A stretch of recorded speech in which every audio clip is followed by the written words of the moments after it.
पश्चिम बंगाल कांग्रेस अध्यक्ष और लोकसभा के 5 बार के सदस्य अधीर रंजन चौधरी ने तृणमूल कांग्रेस के साथ पार्टी के चुनाव बाद के संबंधों के मुद्दे पर आलाकमान के खिलाफ विद्रोही तेवर दिखाया। वहीं कांग्रेस के राष्ट्रीय अध्यक्ष मल्लिकार्जुन खड़गे ने कहा कि फैसला अधीर रंजन चौधरी नहीं करेंगे। अखिल भारतीय कांग्रेस कमेटी के अध्यक्ष मल्लिकार्जुन खड़गे ने बंगाल कांग्रेस प्रमुख अधीर रंजन चौधरी को अल्टीमेटम दिया है।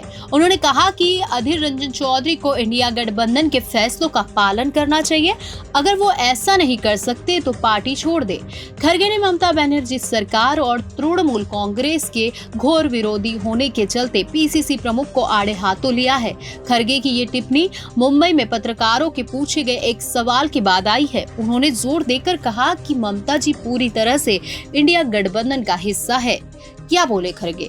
जब खड़गे से कहा गया कि चौधरी के विचार कांग्रेस नेतृत्व के टीएमसी के रुख से मेल नहीं खाते, तो खड़गे ने कहा वह यानी चौधरी निर्णय लेने वाले नहीं है।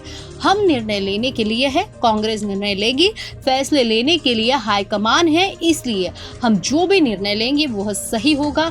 हम जो भी निर्णय लेंगे उसका पालन करना होगा और अगर कोई इसका पालन नहीं करता है तो वह जा सकता है। खड़गे की टिप्पणी पर प्रतिक्रिया देते हुए अधीर रंजन चौधरी ने कहा कि वह बंगाल में कांग्रेस को खत्म करने वाले किसी भी व्यक्ति के साथ घुल मिल नहीं सकते।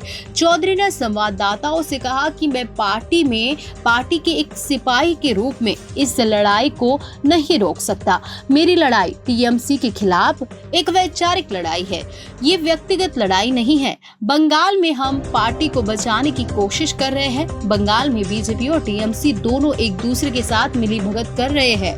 वे राज्य में चुनाव को दो ध्रुवीय बनाना चाहते हैं। इस सप्ताह की शुरुआत में बंगाल की मुख्यमंत्री ने बयान किया कि अगर भारत में गठबंधन सरकार बनती है तो टीएमसी बाहर से अपना समर्थन देंगी।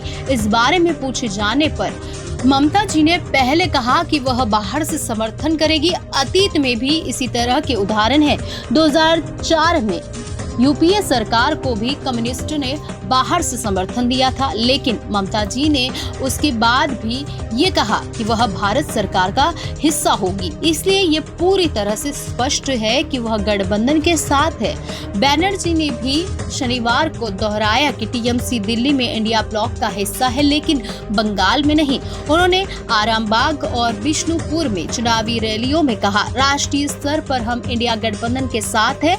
मैंने इसका नाम लिया था और हम ब्लॉक का हिस्सा है, लेकिन बंगाल में हम अकेले लड़ रहे हैं। कांग्रेस और सीपीएम को वोट न दे, क्योंकि इससे केवल बीजेपी को ही फायदा होगा। इंडिया गठबंधन इस चुनाव में जीतेगा और हम सत्ता में होंगे तो हम सीएए, एनआरसी और यूसीसी को हटा देंगे और ये सुनिश्चित करेंगे कि सभी को 100 दिवसीय कार्य योजना के तहत उनका हक मिले।